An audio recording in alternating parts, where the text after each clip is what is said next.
And we're back with another episode of the Pals Podcast. I am your co-host, Danny Galarno. And I am Ricky Liordi. And Danny, what episode is this? We had Hyla. She is the co-founder of 437 and overall just an amazing human. I think during this episode too, we really emphasized trying to talk about her outside of 437. Yeah, it was funny because I reached out to Hyla probably 2 years ago just because I feel like everybody knows what 437 is, and I didn't know the story behind it. And you know, the fact that it's an all-woman business, like women entrepreneurs, they're from the city, they went to Queens. They started it in their fourth year of university, Yeah. which is just like so crazy, and like they're honestly so successful. And so this it's just was, really yeah, impressive. it was one of the few episodes where it was almost an interview. Usually our episodes are like very conversation-based, but this one I was just like, I was so genuinely curious on her life. So I asked a bunch of questions. But when I said what episode it is, I meant like what number was it? I know this was high, but I think this is like 298. Yeah. We're almost at 300. Which is crazy. Yeah. So Hyla, thank you for coming on. Thanks for the gifts. Thanks for everything that you're doing right now. I think you're an amazing person, and this was really nice to get to sit down with you. Yeah, and it was just great to meet her, and even just like offline too. I think it was a lot of fun, and thanks for being a pal. So what do we say, Rick? Let's fucking go.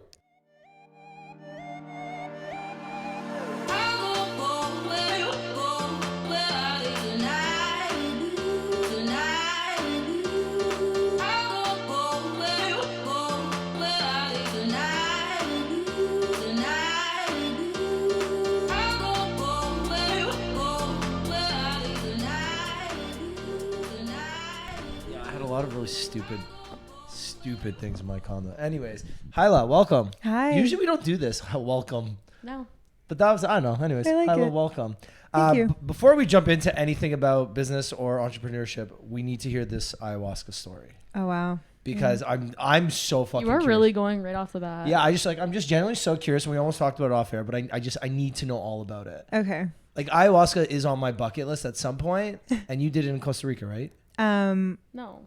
I can't technically say where I did because the Okay, country fair. I did it in, it's illegal to do it in that country. Okay, cool. We like that. So let's just say Costa Rica. Okay, Costa Rica. Give us the story. So it was part of a group that I travel with often, and they're like a community. And so I felt really safe in the group and comfortable. I went in, I will say, like, if you're going to do ayahuasca, don't go in with the expectation you're going to have this, like, you're going to see your ancestors and you're going to have this out of body, like, because when you go in with a certain expectation, you might get disappointed. I kind of experienced that for a little bit until I fully just surrendered and said everything that's happening is exactly what it needs to happen. So the first night, because we did it two nights in a row, and so you do purge, so you do throw up. They really like you to say it in like sacred words because it's not a bad thing. You're actually getting well by purging. Like you're cleansing yourself, you're removing these energies from your body. See, I would absolutely hate that. No, I did know this because of Dimitri. So one of our other friends came on this podcast like 5 years ago and told this story. So I just continue. When people told me people are going to be throwing up or purging, I expected like it was going to be this everyone on the ground going crazy, everyone throwing up all over the place. It was not like that at all. It was actually the most beautiful experience. You just go up to the shaman, you respectfully have the cup of the dose of the ayahuasca. Then you come back to your yoga mat, which you have blankets on. I even had photos of like my late grandma and me as a little girl, just as like my little altar. And you just go and you sit on your blanket or lie down. There's a little bucket at the end of your yoga mat. Everyone has one. We were a group of like 30 of us. And you're kind of in a meditation. They lead you through that. Then the music comes on, live guitar, drums, singing. It's the most beautiful experience. Do you know the Gypsy Kings? Okay, no. I love the Gypsy Kings. It's like a old school like Spanish band. It's like that. It's like a live concert. It's the most beautiful thing. And you're in a jungle, right? I was in like an outdoorsy type of, in a barn type of thing. And yeah, after a while, your stomach feels a little off. It's nothing crazy. You just feel like, I just want to get this feeling out, you know? And because you're told like it's such a good thing, you're not resisting it. They tell you don't resist it. Surrender to it. And ayahuasca is a feminine plant. There's San Pedro, which is more of a masculine plant. Again, these are technical things I don't really fully understand, but that's what we're told. And I just surrendered into that. This might sound really weird. I've never felt more sensual purging before. I was like on hands and knees, like moving my hips and just letting whatever needed to come out purge.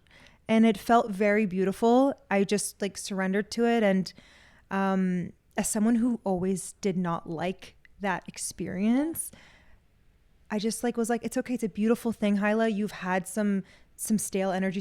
You've been holding on to a lot of like tough things over the last few years. It's okay. Release it. It was such an energetic moment for me.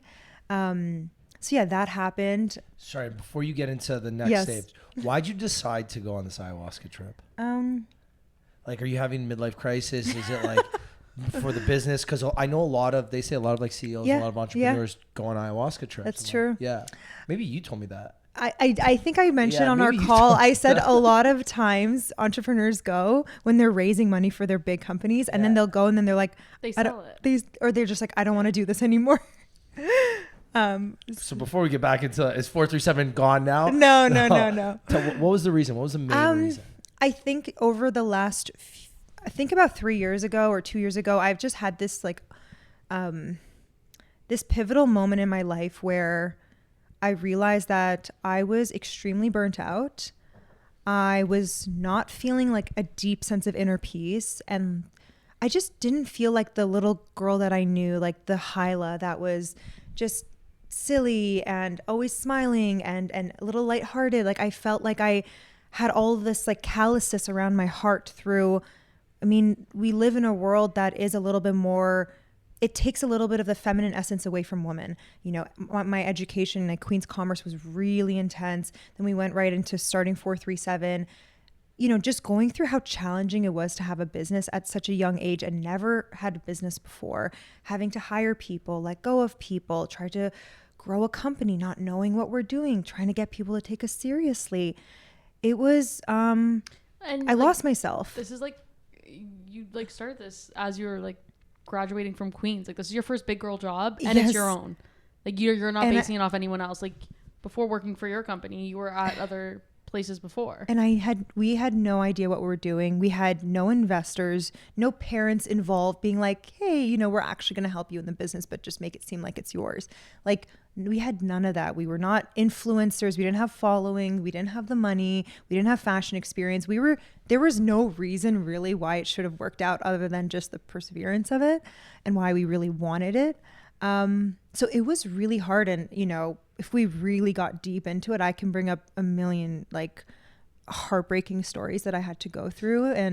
But even the reason, like why you said why, like you lost that like little Hyla inside you almost. And it's sad because you, like maybe not, we don't all know, but I know so many people personally. It's like, I look at you and I'm like, that's not the same person I knew. Like you used to be so full of life and so energetic and fun. And I don't want to say like you let yourself go, but like to some people, I'm just like, what happened? Like I'm a very like upbeat, bubbly, confident, charismatic person. I know people that were just exactly like me. Like we'd walk into a room and it was the two of us could control a room. And you meet them now, you're like, you are a shell of a person. Yeah. And it's so sad. And I'm not saying that's what happened to you, but like you see this happening all the time. Like I feel like society now, I don't want to say it fucking kills you, but like we talk about this all the time. Like especially Toronto, like the city is meant to just fucking beat you up. So our society, I mean, it's probably different for women too. Like obviously like, I'm a man. It's a little bit easier for me. Right? That's what it is. I mean, I just think that like, let's just think about it. Having a business, that historically was a male dominant thing, right?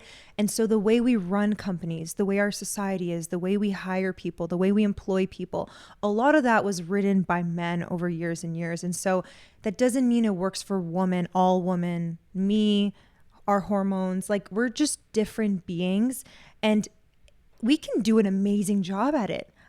There were moments where I really nailed it. There were moments that I figured it out. I went to business school. I did the thing. But then it's like we have to then have these very masculine, we all need masculine and feminine energy, of course, but we had like, it was more dominant in what I had to do at 437. It was more dominant in what I had to do at school. And so it kind of just put walls up around, like, I felt like my heart and soul, and I couldn't, and also it's like my own doing. Like, I didn't spend enough time nurturing my heart, nurturing what I love doing. I didn't dance for many years. I didn't do all the silly things I love doing. And so that shows up. It shows up in relationships. It shows up in your friendships, your family, how your body is. Are you getting sick? And so so to answer your question, to bring it back, I just realized that a lot of things in my life were, this is where I want to be. And I have this company that's doing really well, but why am I not happy in it? Like, why did they say this is your dream life, but I almost felt like on the outside, people thought it was the dream company, dream life, but I didn't feel like so fulfilled and like my heart is full. And so I just started going on a path of getting to know myself again, getting really interested in spirituality and, going on, Dr. Joe Dispenza, week-long meditation retreats, starting to just open my heart up, going to Sri Lanka and just like cleansing my body and just doing all the things, relationship retreats and financial, like different things, because having a business doesn't mean anything. That's just a small part of my life, And so ayahuasca was like, I felt like the next step of like, how can I really open up? And I didn't have this crazy, I saw my ancestors thing, but I had a lot of revelations right after, like the next day. And I also it was so weird. I saw my therapist about 4 days afterwards, and she said, she didn't know. She said, something about you, Hyla, this is the most like peaceful and calm I've noticed your energy to be in like the many years we've worked together. And I felt that. She didn't even have to tell me. I felt that in my body. And so I think ayahuasca gives you exactly what you need, but it's just, you don't have to do for everyone. Yeah. And I don't think people need it. It was what you needed at that time. Yeah. I'm just a curious person. I don't think you need it. I'm fucking dying to try ayahuasca. Do it. My only problem is I really love myself. I think I'm a good person. I love who I am. Like, I wouldn't change much about me. What if I go and I do this and I'm like, I'm a terrible person. I need to change all these things about me. And then I come back and I lose me. I fucking like. I don't think that'll happen. So bad, but I love who I am right now. That's why I'm like, I don't want to change much. I don't think that'll happen. The next day we had integration, and everyone in the room kind of went around and shared what came up for them. No one had a revelation of like, I want to quit my job and change everything about me. A lot of people just felt like they had one download that was like, you know what? I want to care for this person in this way, or maybe I want to move here. When you're making a decision, maybe something comes to you. Maybe something love life will come up for you, Ricky. I will quit my life and just move to Florida. I'll be like, later, everybody, like, because that's what you already want to do. You're just waiting for someone to be like, yes, do it right now. No, I'm waiting. So I work for my family business. That's like my day job. And I love my family business so much. I love my dad and my uncle and what the opportunities they've given me. So I could never leave them. But some days I'm like, I wish we just had a branch in Florida or something, and I could just go and do this job down there, because I am meant to be in Florida. So I'm starting to work on how do I get down there for 4 months a year kind of. Maybe I do like 3 weeks at a time. Like my dad and my uncle do a month at a time each. So I'm trying the same, and I think it's very probable for me in the next like 5 years. That's the dream. Well, you work from home half the time anyways. No, just 1 day a week. Oh. But like we do, like Fab does a lot of like work in Florida. So I feel like we could eventually convince him to actually do it. But do you watch Southern Charm? Which Southern Charm? Oh no, I haven't. Okay. I barely watch TV. Well, one of the guys on the show, it actually just came out Thursday, and he was talking about his ayahuasca experience on the show. Interesting. And for him, it was like different. He like saw people in a different light, but again, that was his experience. So it's interesting to hear it after hearing it from him than you, like just within such a short amount of time. But I had some big downloads. Like I let go of like a business partner, not my business partner, but like I let go of a company that 437 worked with just this week from a download from ayahuasca, because I realized that my own personal values is how Adrien and I, my business partner, I would want to, like, her and I's personal values align, and that's how we want the company to align, like, of course. And we realized that we were like downplaying our values and like putting up with, let's just say, lack of integrity, because we're like, oh, but this is good for business in terms of like financial opportunity. And I was just, during the ayahuasca process, I was like, you know what?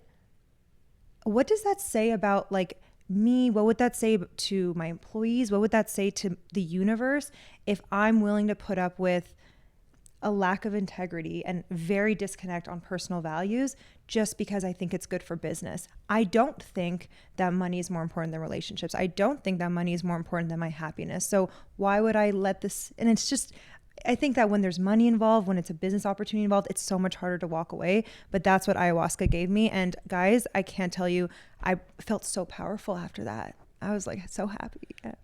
I want to ask, because it's something that weighs in on me lately. And this is different, but also kind of same with what you're saying, how like personal values and integrity and all that stuff, and how you let go of a business partner. This brand of chicken fry Zach Bryan thing, are you familiar with it, the situation? No. Okay.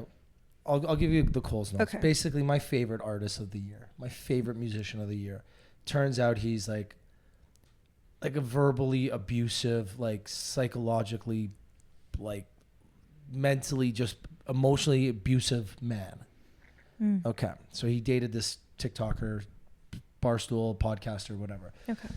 And he emotionally abused the shit out of her, emotionally. And he like lied to her. It's just like, it's really ugly. Mm-hmm. Now here's the dilemma I have. Obviously it's wrong, right? Nobody can defend his actions, and he offered her $12 million to keep quiet. To sign an NDA. And she didn't. And then basically she went out and just told her the story. whole story. Yeah. It's bad. It's really bad. So now here's my dilemma. Well, I'm not saying what he did is okay by any means. It's terrible, and the fact that he tries to hide it with money is the problem with our society. Rich men using their power and their money to silence young women. That's one of the longest stories in time. The problem is his music and him got me personally through some shit. So I'm on this. I'm going to his concert, and I have no problem saying that, because how do I put the millions of women around the world that have suffered because of men like him, or do I put my own personal like relationship with him first? Because on one side, it's wrong, and I know it's wrong, and I can't support men that do shit like that, like the Chris Browns of the world, the whoever, all these other A-list celebrities that do this kind of shit. You know it's wrong, and you still don't want to support them. Sometimes you do because you whatever. This one's just, it's very touching because it's so new, and like he offered to pay her, and she said no. She fucking said no, which is, the balls on you to say no to $12 million. Crazy. So now I'm at the point where it's like, do I go and am I going to be able to enjoy this knowing what you know? Well, you're going to disassociate it. Yeah. The second you hear his music, you're going to disassociate. You think so? Yeah. I still it comes on my Spotify. Yeah. And I fully, and I'm singing the song. So maybe if I go to ayahuasca, I won't be a Zach Bryan fan anymore. No, I think that there technically is no right and wrong. I think that it comes down to how your heart's feeling. And here's the thing. I think that it's that, that's not okay what he did, but that doesn't take away his music. And now it brings it back down to whether or not you feel okay with you being there or not. I went to Chris Brown 2 years ago in Paris. I had the best time of my life, and I do not condone what he did to Rihanna. But I also believe that people can redeem themselves. And I it's not like I'm saying Rihanna should go be with him. I'm just more so saying that I will hope that every person, when they go through some crisis, they're going to become the better version of themselves. I would hope. That doesn't mean that they need everyone's support. And I think that it is appropriate to disassociate if it makes someone feel uncomfortable. And I think it's hard, Ricky, being in the public eye. I had a few people DM me being like, you went to Chris Brown. I was like, come on, I grew up to his music. Yeah. So that's the thing too, especially with celebrities and you're not going to go watch a movie because Bradley Cooper's an alcoholic and cheat on his wife. You're not going to go watch. Bradley Cooper did? I'm just making that up. Or Ben Affleck. Were you going to go see... So I'm so people... you're going to go see it. It's just hard because of that. And if right now, it's a normal job.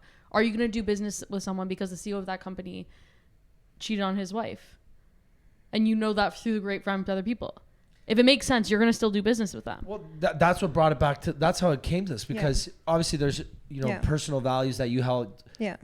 And maybe the ayahuasca journey made you put an emphasis on that where it's like, hey, I Yes. really care about my personal values more than the bottom line at this point. But there was a situation where there was a lack of integrity, and then a apology, and hey, that's not going to happen again, and then happened again. So for me, I'm like, okay, at this point, I'm not like, it just doesn't feel good for me. But I do believe that I did forgive that first time to this person, and I was like, I believe redemption can happen. You know what's so funny? I was going to ask 2 questions, and you answered them both. I was going to say, what's the biggest takeaway in terms of like for your business? And I feel like you just answered that. And the other one was going to be like, would you tell people to do this? And I feel like you kind of answered that too. Tell people to do what? Ayahuasca. Oh.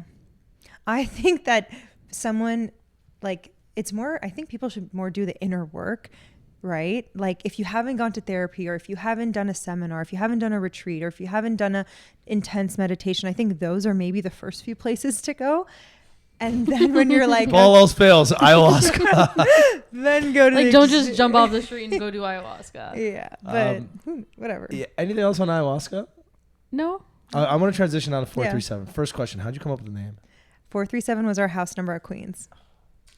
I had a feeling it was going to be something generic like that. Yeah. Like we did not know we were starting like a business that was going to be around. Like we just were like, let's make a little bit of travel money for the summer. What should we call it? What's the house we're about to move into? Because we didn't want to do anything like corny, like Mykonos Beach, like, you know, like so we were like, let's just choose our house number. What were the backup names? Yeah, Parissa Beach. It was a beach that there was a beach that Adrien and I had a really funny story, inside joke at when we were studying abroad. So we were starting a swimwear brand, right? 8 years ago, it started off as swimwear. Now it's an activewear brand. So we were like, what's a funny, and a lot of the time at that time, swimwear brands were named after like beaches and things like that. So we're like, Parissa, we're like joking. We're like, we're not going to do that. Let's just do something basic. Like there's no association like to cheesiness, or like, it's just neutral. But it gives you the opportunity, like down the line, like now that it is an activewear brand, what's next? You could it could be anything. It could be literally anything. Yeah. When we incorporated 8 years ago, we had no idea we would ever do something other than swim. But we're like, we're not incorporating as 437 Swimwear. We're just going to incorporate as 437 Inc. And I'm happy we did, because we don't really do swim anymore. So tell the whole story behind it. Like, you're just 2 girls at Queens, and you're like, hey, we want a little bit of travel money. We're going to start. Because this is before, like, now I feel like now it's a lot easier to start a fashion brand today than it was, 8 or 9 years ago. When you but started. not always us. Like, you can't always get all like the same success. It's never drop been shipping now is like, it's like such a big thing, right? My belief is that it's never been easier to start a business, and it's never been harder to have a successful one. Yeah. Okay, I like that. Yeah, because that makes sense. I mean, think about it. All you need right now to start a business is start an Instagram page, link it to a website, which you can make on Shopify. Not an ad, but hey, reach out to Bricky, reach out to Danielle. Get a Shopify website, put a few photos on the Instagram page, go to truly like you said, AliExpress, get a bathing suit, put it in your Instagram bio that you're co-founder of this brand. Now you have a business. And I consult a lot of small business owners, a lot of girls who are starting brands. And they come to me and they said, I did the hard part. I did the manufacturing. I got 500 bathing suits, or I got 500 this. And we launched it yesterday, and we only sold one item, or like we didn't sell anything. I thought we were going to start selling. I was like, no, this is the hard part. This is when the business starts. Yeah. I'm like, how are you going to get like thousands of people on your website outside of just your friends and family? So it is very hard, because now there's so much competition. Even your friends and family to get them to buy things. Like, everybody's down to support until it comes time to pull out your wallet. Yeah, exactly. Yeah. It's so true though. Like, you see it all the time. Like, I have, even when I do events or random stuff, like I have more random people than like some of my friends that like support. Oh yeah. And again, I don't mind. I'm not the person that like keeps track of it. Yes, I know exactly who you guys are. No, I'm kidding. But I don't. I did buy a book. I didn't just take the free one you gave me. I bought a book too. I don't care. You did. Thank you so much. I did. I was like, I knew I was coming on the podcast. I was like, I wanted to support. What a good guest, eh? Fuck. And she got us hats. Oh. And I got headbands. I love that. Great. Honestly, when someone comes in with a goodie bag, you know it's gonna be a good episode. Okay, so wait, I'm rewind. I'm all over the place too. So, Queens, you started, and just like. Were you guys both in commerce? We were both in commerce, but none of the traditional paths were like speaking to us, like consulting, being an accountant, investment banker. We were just like, it's not working out for us. So Adrien, she went and did an internship at the corporate office of Hugo Boss. summer of 2016. So right before our 4th year, I went and did an entrepreneurship incubator, kind of like a techie thing. And we kind of then that summer, we were both unhappy in our internships, but we're like, let's kind of join forces. You're in fashion, I'm in entrepreneurship. Let's kind of bring it together. We thought of 437. We were at a McDonald's one day. We were like, put 437 on a Canva, background, create a logo. And we started selling like pretty cheap bathing suits in our 4th year of university. And then we made like a few $1,000s that year, like $10,000. We're like, wow, we're onto something. Mind you, $10,000 for a 4th year student? I guess rich. It's good, yes. You're but we were rich. very naive. We were just desperate to not do recruiting and go down the traditional path. So we're like, let's be naive and let's take this full time when we graduate. We went overseas for 6 weeks, went to Bali, Hong Kong, China, met with different manufacturers. And then we were like, we don't want to do cheap bathing suits. We're like, let's do high quality. So our price points went from like $40 a set to like $150 a set. And we got really amazing fabrics, really great fits on the body. We did the website in Bali, paid a lot of money for production, 500 bathing suits, came back, launched it, 2 orders on launch day. We literally thought we were going to sell out. And we had 2 orders, and one of them being our best friend. So we were like, the other was your mom or something. We're like, yeah, like I said, this is when business actually starts. And we just tried to stay as humble as we could. We were like, we don't actually know what we're doing. So let's not pretend we have the best website, best Instagram, best marketing. We're like, let's be very humble. Let's learn from what the best are doing right now, even in other industries. We kept working at it. We moved back home with our parents. We were working out of her basement. I sold my car. I spent some time in LA to kind of learn the industry. And then slowly it went to like 1 order a month, to like 1 order a week, to like, I also feel like that time though, like it is a very niche market, and I feel like right now it's very oversaturated. Yeah. But back then it wasn't. It was so hard to find just like basic, yeah, nice bikinis. Because that's when Victoria's Secret shut down, and that's where we used to all go. That's where everyone used to go. Yeah. Like where would you go? Exactly. Well, no, I remember this because I think I told you on the call earlier. Like I had either girlfriends or female friends that would like either model for you guys or just wear your things and tag it. I remember it was you guys, 437, and those 2 Instagram models from California with the big tits. Natasha. You're all at a blank. There's a lot of girls in LA with big tits. No, they were early on. And they made a swimsuit company because they were like Instagram. So they were from Australia, actually. Devin Bergman. Oh, Monday. Monday. Yeah, Monday. Oh, they're the goats. Right?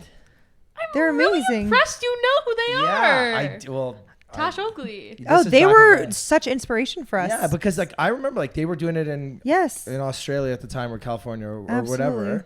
But then I feel like even you guys were one of the first ones that started like influencer marketing. We definitely. I don't know if it was influencer marketing or just pretty girl marketing or whatever it was, but whatever. I just remember I was like, how is every? I remember one time going through your tagged photos when I was like, let me find some girls through here.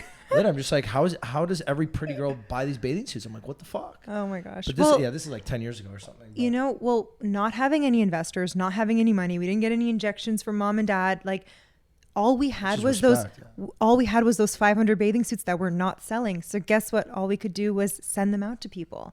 And we knew how good the suits were. So when we sent it out and reached out to people, we never said, hey, we have this bathing suit company. We want to send this to you in exchange for this many posts. We never did that. I would DM someone being like, hey, Sarah, would love to send you a bikini X. And no expectations. We would just send it to them. Is that how you sign off on Instagram? I like it. Yeah. It's cute. And then they would just wear it and tag it. And that's how it started. We weren't trying to be desperate, but all we had was our belief and the product was good. And we have product because no one's buying it. So let's send it out. And see what happens from there. Worked. And then, 3 years ago during the pandemic, funny story. When you own a business, you kind of have to promote it, right? It just got to the point where I was like, I don't want to keep posting my body on Instagram. Like I just feel very uncomfortable doing that now. I'm like, this is only for one person to look at. You know what I mean? And so it just felt very uncomfortable. And I didn't love that the only way we could do events were like at the pools or at a beach, And I also I love working out. I lift, but I also do Pilates. I'm just like all over the place with different workouts. And I said, there's great activewear on the market, but there's not the type that I would design where it's really flattering on the body, subtle logos, but has that feminine yet like modern look to it. So you don't have to be ultra pink Pilates princess, but you don't have to be in like something masculine for like, I won't say the brand names, but like what you see at the gym. There's something in the middle, and I felt like that was missing. And so we said, you know what, we're not going to launch Active as if it was any of our other categories, because we used to test out like, you know, loungewear, sweats, just for fun. When we did Active, we said, we're not going to stop launching this. We're not going to stop promoting this. We're not going to stop until it takes off, just like a new business. When you first launch it, it's not quickly to be successful, but you just got to keep going. And that's what we did. Our first launch was mediocre. And they were like, okay, I think people want little logos. We switched things up. People want colors. Okay, people want neutrals. And then now, you know, activewear is all of our revenue. And that's just where our interest is. A lot of people are sad about that we're not really doing swimwear anymore. I know. I really want like the jumpsuit. I think like the top part's so flattering. Oh, the onesie. Yeah, it's so nice. So yeah, that was the first item that really went viral in our activewear. And that was like a collection where we launched swim and active when we were still transitioning. That took off so much more than any other bathing suit in that collection. We're like, we're onto something here, and I'm so much more excited about it. And sorry, what is it? Like a jumpsuit, like the onesie. It's like a onesie? black like legging and top in one, and then it has a white contrast, and it says 437 for little here. And this is like a big seller. It's one of our top sellers. Okay, yeah, very cool. And you wear these? I don't have it, but I want one. Oh, okay. There you go. There you go. We gotta hook you up, Danielle. No, I just lost my train of thought too. Okay, so you started activewear before the pandemic? During the pandemic. So what was like after you sold the first 500 pieces of swim? Of swim at the beginning. Okay. Are you like we got this? We're making money. We're gonna kill it. Like we know we're gonna do this the rest of our lives. Or are you thinking, fuck? It took about a year. Okay. Yeah. After that, no, I remember when I sold the car, went to LA. To now living in the attic of like a bunch of dudes' place in Santa Monica. I'm crying, you know, I'm calling Adrien all the time. We're calling each other. We're like, no one's buying this stuff. Like, we're screwed. Like, what are we going to do? Like, we would joke. We're like, not joke, but we're like, how do we make money? We've got to go bottle service. Do we have to go serve? We're like, how can we make the most amount of money effectively to fund this company? But we just kept going at it. And influencer marketing really helped us. There was a big influencer who came into town in LA, and with the barely any money I had to pay for an Uber, $40 to just go to North Hollywood, stand in line with a bunch of her fans. And I went up to her and I was like, hey, this is a swimsuit for you. No expectations. I hope you love it. And to our surprise, she wore it the next day. She tagged us. This is Tammy Hembrow, by the way, who, you know. I met her. Oh, she's so sweet. sweet. Tammy Hembrow. Tammy Hembrow. She's like super fit, super hot woman. And she's an amazing business owner now. And anyways, I gave her the baby. So you stood in line I stood in line with a bunch of her fans. Yeah. And so when I got to the front, she's like, do you want to take a selfie? And I didn't want to be rude. So I was like, sure. But I didn't I wasn't there for that. You were there with a purpose. Yeah. And so I gave her the suit. And it's so funny because as soon as she wore it the next day and tagged us, it wasn't like we sold out. Influencer marketing, it typically doesn't work that way. We got like maybe 8 orders. It was more the fact that all of the influencers that we DM'd up until that point that ignored us. Now saw you and answered. They're like, oh shoot, this girl who wears all the coolest bathing suits is wearing 437. They're in my DMs. Let me finally respond to them. And that kind of helped. So it always became like a leverage play, you know? So I was gonna say that's crazy just because swimwear too at the very beginning is tough because it's very seasonal, especially here, right? Yeah.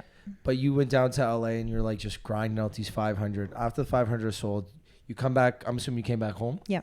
So you and Adrien is your partner, right? Adrien, yeah. Adrien. So you guys sit down and you're like, okay, fuck. What's next? Like, are we making another 500? Exactly. So we sold that out. We did another one. We did a collection in New York at that point, and we put the deposit down and everything, and they ghost us. Like, we even went to New York, visited them. They were working with Yeezy. They were working with Kate Spade. They were working with all these brands. It was very legit.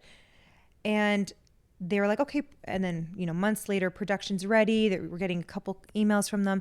Then we're getting less emails from them. And they're taking very long to respond to the fact that it's been now a few weeks and we haven't heard from them. I called my friend Matt, who lived in New York. And I said, hey, Matt, can you go check in on these guys? Here's the address. He goes, he FaceTimes. He's like, Hyla, they're not there. He pictured it as if like think of like an empty warehouse with wind blowing through the windows and there's paper flying in the air. It was like that. And they owed their landlord money. They went bankrupt essentially. So there goes You're our a fucking small business right now. that we lost $30,000 and we still hadn't paid ourselves. And I'm like, do you know what I could have done with 15 grand if we split it? Could have moved out. God. Yeah. Okay, well, take us. Are you? What are you saying there when that happens? When you get that FaceTime from Matt, what are you saying? We're like, are you fucking kidding me? Like are you not just like fucking punching air?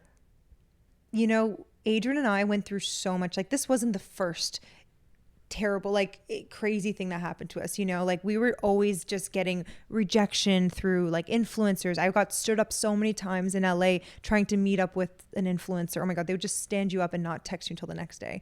There was so much of that happens. You know, it's so funny. I get it. And then at that point when that happened, we looked at each other. We're like shocked.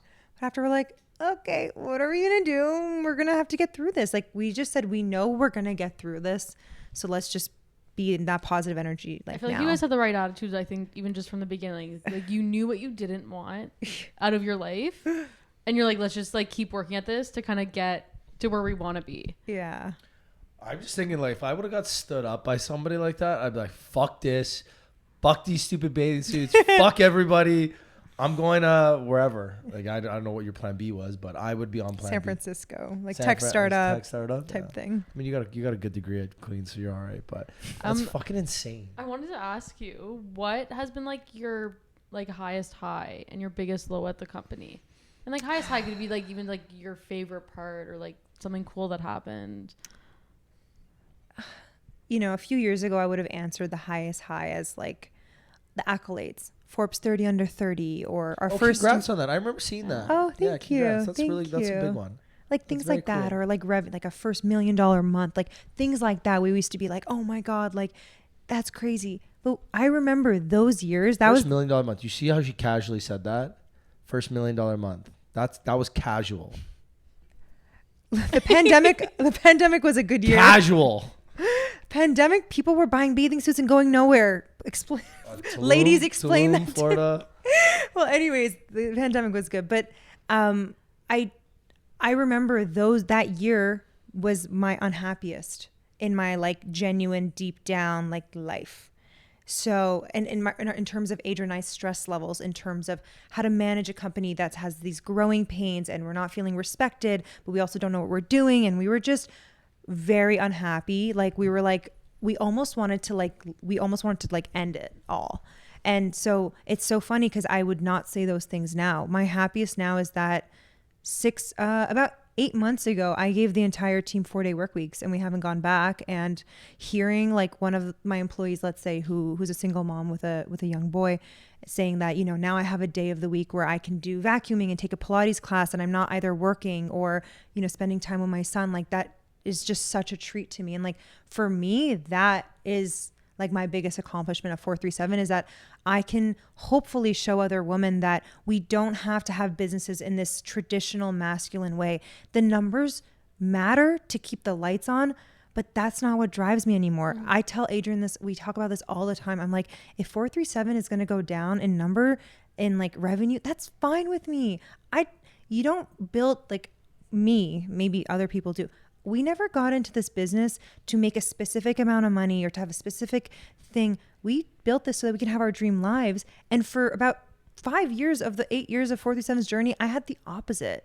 So now everything we do is, what's the dream life? Okay, how do we build 437 to like for us to give us our dream life? And then we ask our team, what's your dream life? And then we try to give them that. And I don't know, like obviously money matters, but there's so much more that matters. And I think sometimes people get way too tunnel vision on like the metrics. Like, you know, the first question men ask me often when I tell them about 437, how many employees you have?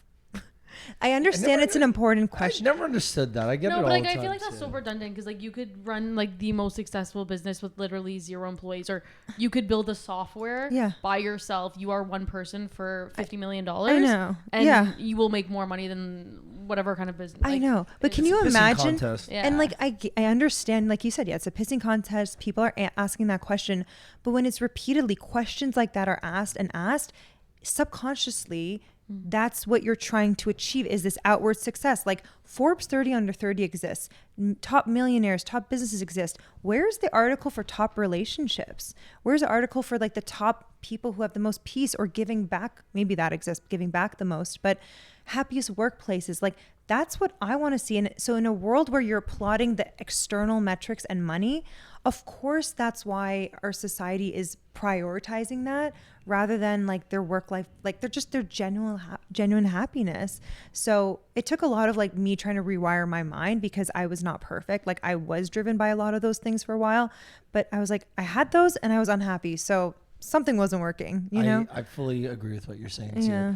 Even even me with like my small business, this whole TikTok shit I do, I got away from my core values of what I want to do with social media. I've always said at the beginning when I started doing it is I want to meet cool people, do fun shit.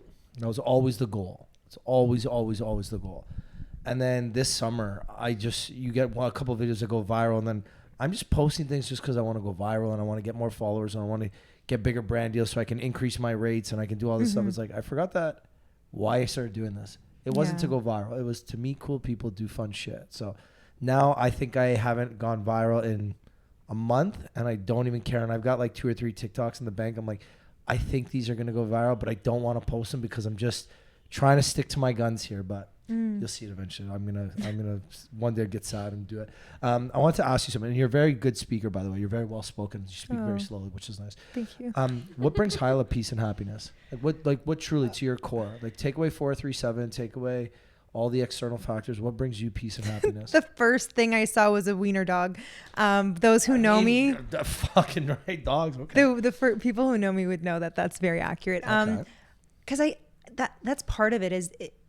What brings me joy and happiness is me being my weird self. And like my close friends on Instagram, it's just wiener dog videos and silly apes doing weird and scratching raccoons, washing raccoons. It's like, that's just, I'm weird like that. And what brings me joy and peace is like being that with the people I love, dancing, traveling. Also, I just love like quiet time and being in my space and reading and, you know, my red light and I would be a red light girly. I am. Yeah. I also just love. I love the heart. Like I'm such like a heart driven person. So I'm just so happy when I feel connected by it and I'm open by it. And I'm not afraid to cry and I'm not afraid to be sensitive. And for so long, I felt like I had all these walls up around that. And so what makes me happy is feeling like I can just like let it all go. And I don't care what people think about me. I don't care how much money my company makes. I don't care if something is Instagram worthy or not. If you're, let's say like, you know how many people have perfect looking relationships on social media and then you just hear about some stuff behind closed doors and then you're like, every relationship is going to have that stuff. But like the whole something looking perfect online, like I just, that makes me unhappy. Like what makes me happy is how do I actually feel? What's my true life? How's my family? How are my loved ones? Like just be me. Like go to the dog park and watch random dogs. Like, you know, just be yourself. Like, I don't know, I dance. Like I love taking sensual dance classes. Like, and that might be weird. Like my friends sometimes think I'm weird doing that stuff. I'm like, I feel sexy. Like I feel good. And like for me to try to conform to society, because that's an awkward thing to do. I'm like, I would question why it's awkward. you know, do what makes you happy at the end of the day. And I think that goes with everything, and everyone likes different things, and you just can't judge people for what makes them happy. Yeah. And I love working with women too. That's been a really big passion of mine, is kind of, I'm no expert in any of these topics, but I've gone through it seriously. Like everything I just shared. Like I've gone through the burnout. I've gone through things impacting, like being an entrepreneur and how that's impacted relationships. I've gone through me feeling disconnected from myself. I've gone through all of that. And I love working with women on trying to balance those energies now, because think about it. Most of us women, if I were to ask, how many of you feel like you're an independent, strong woman who's got her bag, who makes money, who doesn't need anyone? I would say like probably majority of a room would raise their hands. But I would also say a lot of them has probably felt a lot of the things I have, or have had challenges in their relationships, no matter how independent or financially successful they are. So, you know, I love, those are things that I'm really passionate about now. Yeah. I love that for you. Another random question. If you didn't do 437, what would you do? She already answered that. She's in San Francisco. Well, no, like that was that's a plan career. B, but like, yeah. That's like career wise. Like if I was starting like a career over at like my early 20s, I think now probably hosting retreats, which I would like to do. Hosting retreats, working with women one-on-one, writing not a book as like a thought leader, but just like writing a book and not publishing it. Like just writing my thoughts and things into something. And I don't know. I could see the like retreat side really align with your brand too. Like right, because we could do like yoga and Pilates there. Like that's just like it could be like a branch of 437. Yeah. And like it all ties together. Yeah. I feel like retreats got really big in the last like couple of years. Like health and wellness retreats. Oh yeah. I love them. Well, so what's a health and wellness retreat look like for you? Like it was like the last one you went on, minus the ayahuasca one. Like you said, you go on this with a group. You're this 30. Yeah, I did one with them with Arizona, but I can talk to you about the Sri Lanka one I did last year. That was pretty cool. That one, I don't know if you guys are familiar with Ayurvedic medicine or Ayurveda. That's like a Eastern principles, Eastern medicine, like natural sort of thing. And I went to an Ayurvedic center for 2 weeks, and I did like essentially like a detox type of thing where I was eating very clean foods. But Ayurvedic treatments are beautiful and different. Like they're going to be massaging these random oils in your body and soaking your body in castor leaves, not oil, the leaves, actual castor leaves. And you're drowning in castor leaves. And I got up and I fainted because it was detoxing me so much. Like, this is some Elaine shit. My mother, like, she's into like voodoo shit and like, I love she's Brazilian. Yeah, she's Brazilian. So she's into all this like she's got a fucking cup of water with salt underneath one of the tables in our house because like if people are giving her malokia, the ice crystallizes and shit. Elaine, I love you, but she's into this like voodoo, kind of stuff. All I'll say is that when we live in a fast-paced world, we live in Toronto, we live in hustle and bustle, we live in, all the time people are like, Hyla, you're always traveling, like you must be exhausted or da-da-da. And I'm like, okay, there are moments where I am, but I really take care of myself the moments that I'm not. Whereas most people nowadays are drinking, they're staying up late, they're not going to the sauna, they're not doing cleanses, they're not eating whole foods. So not Whole Foods is a grocery store, but like, and, so I'm like, I need to balance it out because maybe a lot of people aren't traveling as much as I do. So I do have to balance it out. And I feel like if I don't, so many women get sick. They get like breast cancers and ovarian cancers because our hormones, it's all connected to our hormones. So we do have to balance it out. And so if there is demanding parts of my career or life, I would be doing a disservice to myself and jeopardizing my health by not taking care of myself. Right. I'm glad you said that because I'm the exact same way. Mm-hmm. I travel 100 miles an hour every day, all day. I can be out till 6 a.m. drinking and go to work the next day, no problem. Yeah. I will be at the gym every single day. I can drink 5 days in a row and still be ready for the 6th. And I'm 34. I'm a little bit old. And most of my friends can't anymore. Mm-hmm. Nobody can. And I never get sick. I mean, I haven't got actually sick. That's great. I had COVID and I didn't even know I had COVID like a few years ago. And it's because I take care of my body. I cold plunge. I go for runs. I go for walks. I work out every day. I drink my water. Yeah. Even the days I don't want to, I do everything. And like, I know people get sick like 3 times a year, like where they have to call in sick from work, cancel plans, or I'm like, their immune system. I think it's absolutely wild sometimes how often people get sick. It's just, for me, I don't get it. I know what I do. And I don't get sick, and like I don't wash fruits or salad or vegetables. Like I don't wash anything. I just eat everything. My diet's not good. I don't wash my hands as much as I should, especially during COVID. I barely used Purell. Purell? What did I say? Purell? Purell? Whatever. Yeah, like I don't get sick just because I take care of myself. 90% of the time, like everything in moderation. What's the point of taking care of yourself if you're not going to go and live fuck life around a little? Yeah, you have to. I had another question I wanted to ask on health and wellness. Was it the voodoo, the retreats? The retreats. Anyways, I'll forget. I'm going to go back to 437 now. What was the, like, your big aha moment with 437? Like when we thought we were onto something? Yeah. Or when you knew you had it?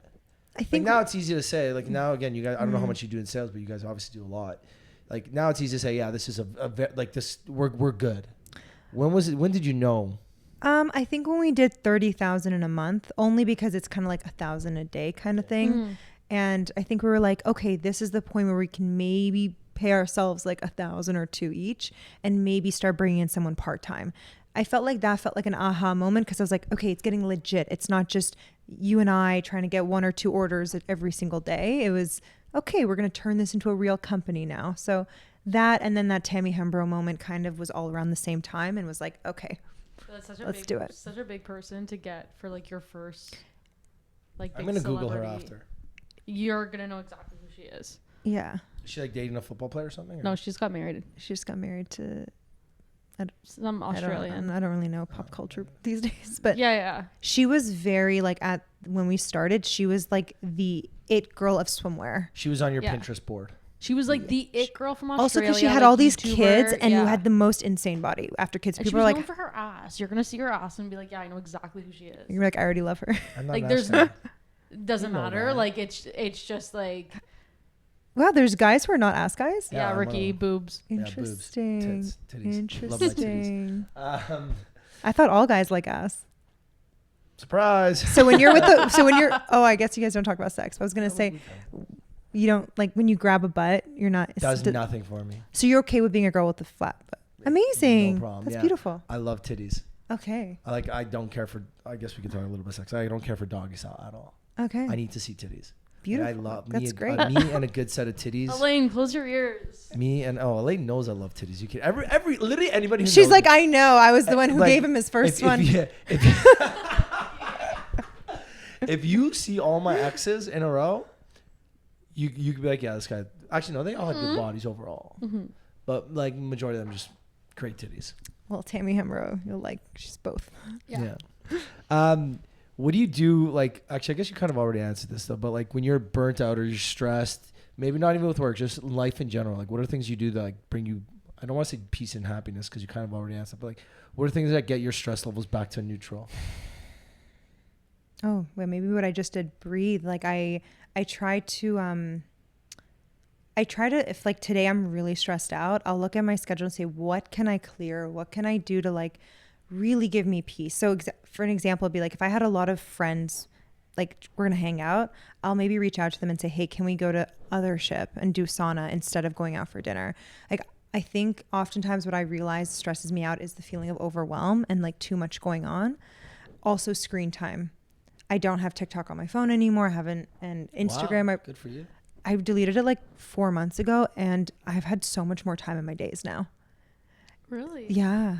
So I find that getting rid of the distractions really helps, and just spending quality time with myself. I think that even being alone and working out, like, yes, those are like working out and cold plunge, sauna, those are great, but sometimes you can still distract your mind. And I think oftentimes I notice when I did that, it's because I'm avoiding something I need to think about or something that's going on in my heart. So I think that I really give myself time to just journal, to ask myself questions, to meditate, so that I don't have like this discomfort of like what's going on within me. Because when you distract it, that's when, I don't know, you seek the validation externally, or you seek like, I don't know, just it can go downwards. I just feel like through the conversation we've had, like you all, like the downfalls of like the business is because it's affected you personally and your life outside of it. 100%. And I feel like even just by your, like what you're talking in the past couple of years, like you're doing the work to try to kind of fix that part that made you unhappy. Yes.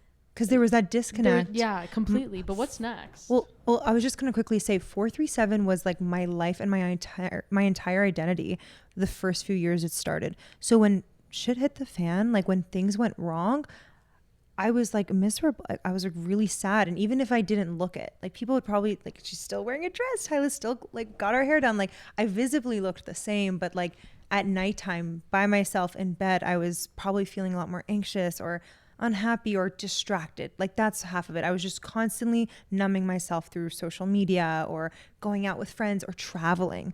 Oftentimes I notice I'm like, I just try to run away and just travel, but it's a good thing, right? To see the world. So I realized that 437 is not me. it's just a part of me. And that's when a huge shift happened in my life. I was like, okay, what else is Hyla outside of 437? And I started watering those parts of me as well. And that's when things started shifting. And I've never been happier with 437 since that happened. I think that's the hardest part about being an entrepreneur is that you can literally work on your brand 24/7. Yeah. You don't have to sleep. You don't do anything. It's you. It's who you are. So how do you kind of separate that from... Turn it off.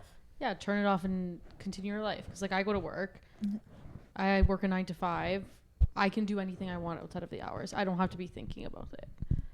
And how do you do that as someone who's like running her own business? Yeah. And growing up in your 20s. Yeah, it's so like, heavy. There's so many changes in your life. Like if I think of myself, we're the same age. Yeah.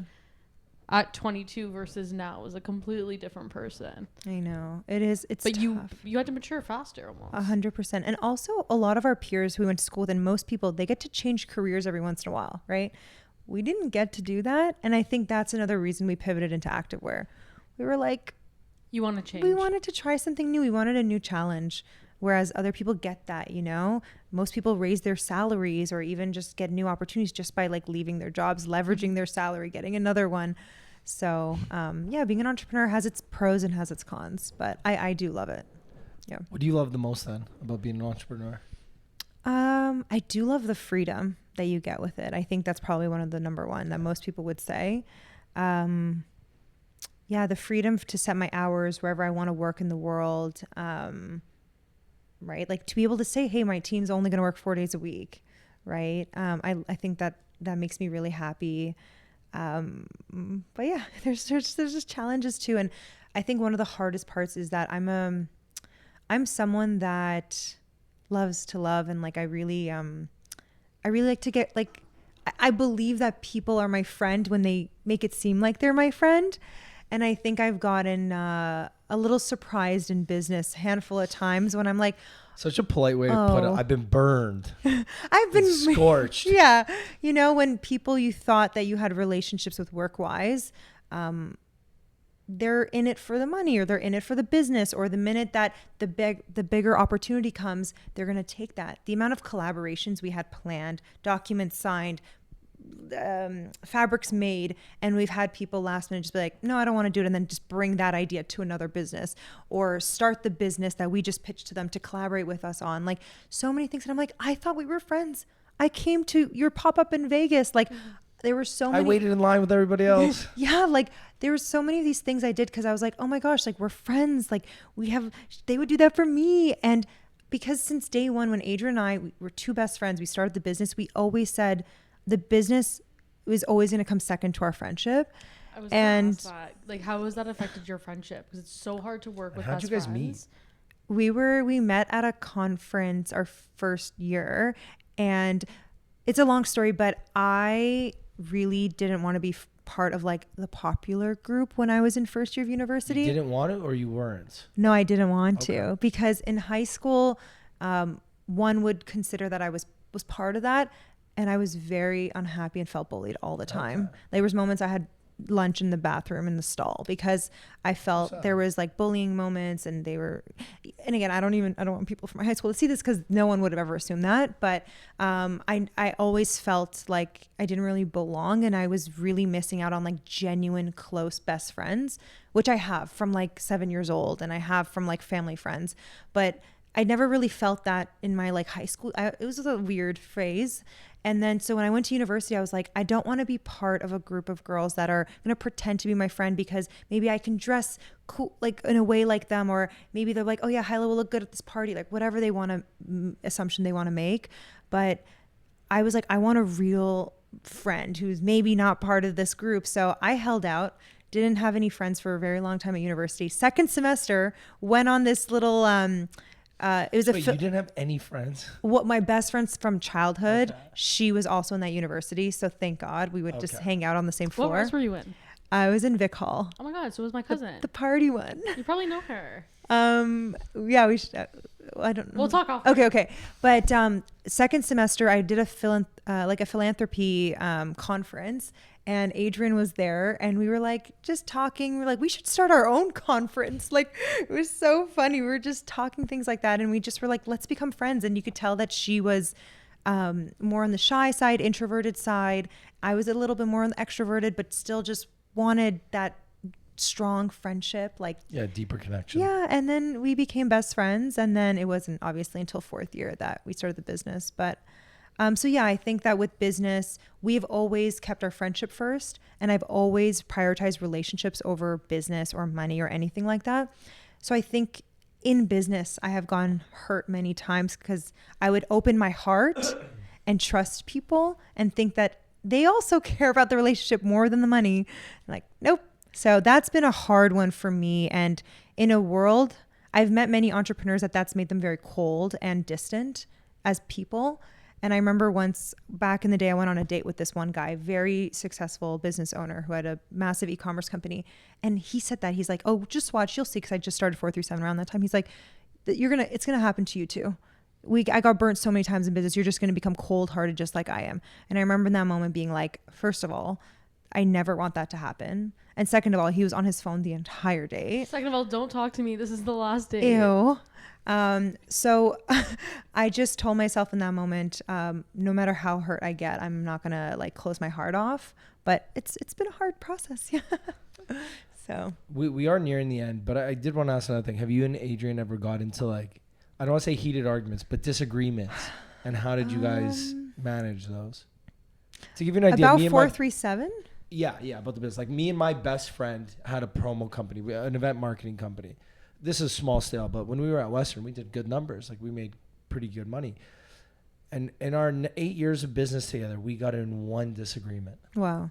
One. And I'm so thankful for it because in 8 years of business, one disagreement. That's crazy. We lost money. We lost like a lot of cash once. Not we, he lost a lot of cash. And bring it up again. I feel like you're getting heated again. No. He lost, and that wasn't. We didn't even get a fight. Pointing fingers. No, we didn't even get in a fight. He lost the money. I was just like, okay, like, look, I don't know. Like, how do you want to sell this? Like, I don't believe you stole it. Yeah. I believe you genuinely lost it. Okay. So like, what do you want to do? Yeah. And like, we figured it out. Like, when you're like, that's 21 years old, like $1,000 cash is a lot of fucking money, yeah. right? Like, $1,000 cash is still a lot of money. I'm not taking away from it, but when you're 21, it's like everything. Yeah. But yeah, that's like we got in one disagreement in our 8 years of business together. That's rare. That's amazing. Yeah. So what do you guys, when you get in fights, if you do get in fights, how do you resolve them? Or disagreements? I'm not going to call them fights. I genuinely don't think we've ever had a business disagreement. Like maybe it could be like how we want to allocate certain money, or hey, should we do this color versus that? Like she might say, oh, I don't think we should put the logo on the front. I'm like, Adrien, I think we should put it. But what we've realized is that if someone's fighting for it more, we'll just let that person have it. Or if it's in their lane. So like partnerships is like my thing. Design is more her thing. So like, I'm going to let her take the final call. And if I say, hey, like, I really think like, just try this one, she'll always honor that. And I'll always, if she's like, hey, you guys should work with this influencer, I'll always honor that. And that's why I think it's worked out. Friends. Adrien's so wholesome. And I really think that's why, I don't know if I would suggest for most people. Wholesome? No, I am very wholesome, but she's truly very wholesome, and she's so inspiring. And I genuinely believe that I don't know if starting a business with a best friend is always the best idea, because I don't know. It's a tough one, but with her, we want the same outcome. Like if, for example, you know how everything I said about money and relationships and happiness, imagine she was like, no, Hyla, we need to scale this thing, get it acquired. Let's make it $100 million company. Oh, we would probably have some big problems in that case. But her and I align so much when it comes to like the life stuff. I don't know if it's because you guys started at such a young age and together as you were growing up. Maybe. But it just feels like your values are the same and they haven't changed individually. But as soon as one of your values changed, I think that's where it would have gone wrong. Or like, let's say you're 29 now, starting a business with another best friend. Yeah. You had all this growing up to do and all these like life experiences that you could want different things in the end. I think maybe that's why that could be different. That's why it works for you guys, because you guys were younger and it's different. And I'm not saying it can't work for people now, but even people say this with family. Like you work with family for 30 years and on the 30th year, like it all goes to shit. Like you just really don't know, and it's sad, but because you guys have grown together, I feel like you guys have found that perfect magic potion. Yeah, we just trust each other. Like I just trust that she's going to do what's best for the company, and she just trusts that I'm going to do what's best for the company. And that way we're just so chill with each other.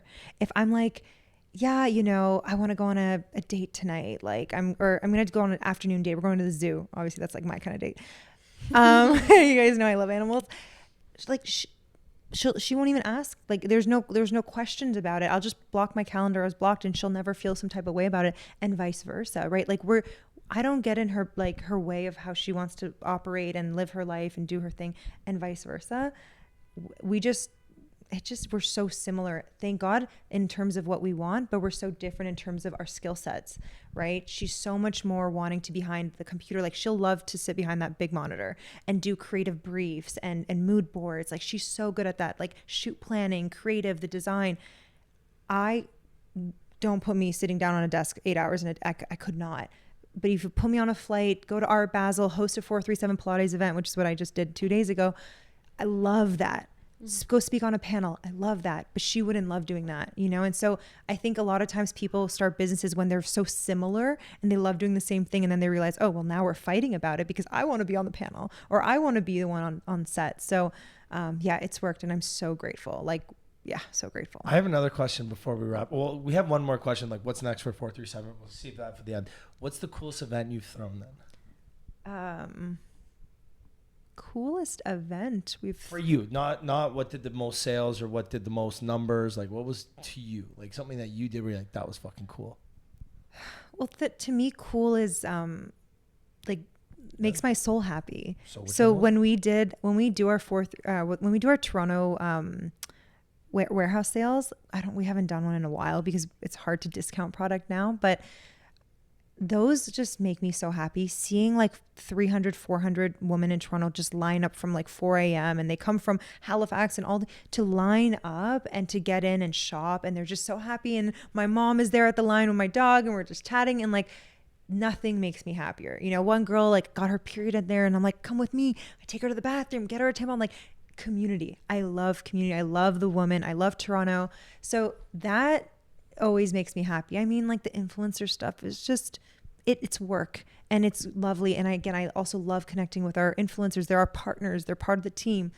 But like our community, the people who are spending their money and lining up for hours, like, yeah, that just makes me so happy. I don't know why I would expect a different answer than that. That was a wholesome answer. And I feel like that's what I should have expected. I thought you were going to say something like crazy. I know Art Basel was a cool one to me.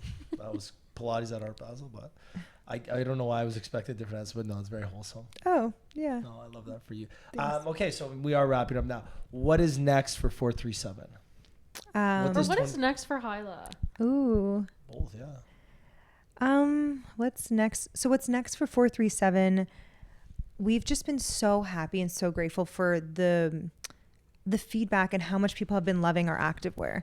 Like just truly like this blend of feminine and meets modern, like feminine functional. People have been loving it. So we just want to keep finding these unique designs that women love and just keep doing more and more of that, you know, sweats here and there, but activewear, just doubling down on that. Onesies, the wrap top, all of that. We just love doing that and wanting to continue. Oh, like for example, wholesale has been a big thing for 437 this year. So we launched on Revolve about 6 months ago and they sold out in 2 days. Like everything was gone. Revolve's the website. We're going to be, I don't know if I should say all these, knock on wood, but they're all placed orders. So they should happen. We'll be in the Soul Cycles, Equinoxes, Nordstrom next year. Wow, I believe, but it's okay. If it doesn't happen, it doesn't happen. But it seems to me that our wholesale manager said that these things are happening. Very cool. And so that's been exciting. It's just, you know, people think it's all amazing, but it's a very big cash flow challenge because you have to put all this money upfront into producing for these vendors that maybe 6 months from now, you're going to get a check for how much, and they're only going to give you like maybe half of how much your customer online would give you, right? Like they're taking 50% margins pretty much. So it's not always pretty. I get that with the book. Oh, yeah? Yeah, bookstores take half. Oh my goodness. But how about Amazon? Amazon takes half. Oh. Or 40% of it. So they need to buy it from your website. I don't sell it personally. Okay. I just don't care. It's not for the money. Yeah. Okay. But yeah, so what's next for Hyla? I think I don't work like crazy hours at 437. My team has balance, but then I've incorporated a lot of balance into my life. So I'm trying to figure out, with this a little bit of free time that I do have, I do want to connect more with women on balancing out their demanding careers, whether they're a lawyer, whether they're a doctor, whether they're anything. So many careers nowadays for women are demanding. You just don't have to be an entrepreneur. Sometimes it's the pressure we put on ourselves anyways, regardless of what we do. School, education. I've got something for you offline after I'm going to ask you about. Oh, okay. I know. I had an aha moment. No, okay. I had a really good aha moment. I want to really work with women on just, it's like, what's the point? Like, let's just say, like for me, for example, when you ask me, Hyla, what's your life goal? I just see me, my husband, my kids sitting on the wiener dog, sitting on a table outside during sunset in a nice warm country or wherever, having dinner during sunset, no phones on the table. Like, that's my dream goal. I didn't grow up with that. I grew up with just a single mom, just the two of us. So as amazing as it was, I didn't have like the big family around the Christmas tree. That's what I want. So when you realize like that's your goal, but then everything you're doing in your calendar, if you were to look at your calendar, if you were to look at your friends, if you were to look at how you spend your money, if all of those are not going into a direction that ultimately supports that, then you have to start asking yourself the questions, what really is my priority? And oftentimes I see a lot of women who are like, okay, career only, money only. But I'm like, let's say you want the family. Well, what are you doing to nurture the side of you that will draw that man in, or will keep your partner happy, or to open up not to open up your relationship, not like that, but I mean, to open up the conversation of, hey, how are we? Hey, like what's not working right? Because at the end of the day, no relationship's going to be perfect. So let's have the hard conversations, because guess what happens when you don't have those hard conversations? It gets really hard down the line, right? So I think I love working with women and saying, if you keep focusing on your career and that's it, your health is jeopardized. Like, I have some consulting clients, these small business owners, she's like, I haven't got my period in 6 months, but she has the coolest brand in New York, right? So it's like, like now you're jeopardizing your future, like kids and things like that, right? So I'm still in the work in progress, right? To have a more holistic life myself that ultimately leads to my life goals, but then also to work with women to like help them get there. So whether that's a retreat or, online coaching, or I don't know, something that just makes sense and feels good. I'd love to do stuff like that. So yeah. I have one more. I'm so sorry too. No problem. I feel like you're very goal driven. Is that do you write down your goals? I have like more of like a vision board. Okay. Did you achieve your 2025 vision board goals, dreams? 2024, sorry.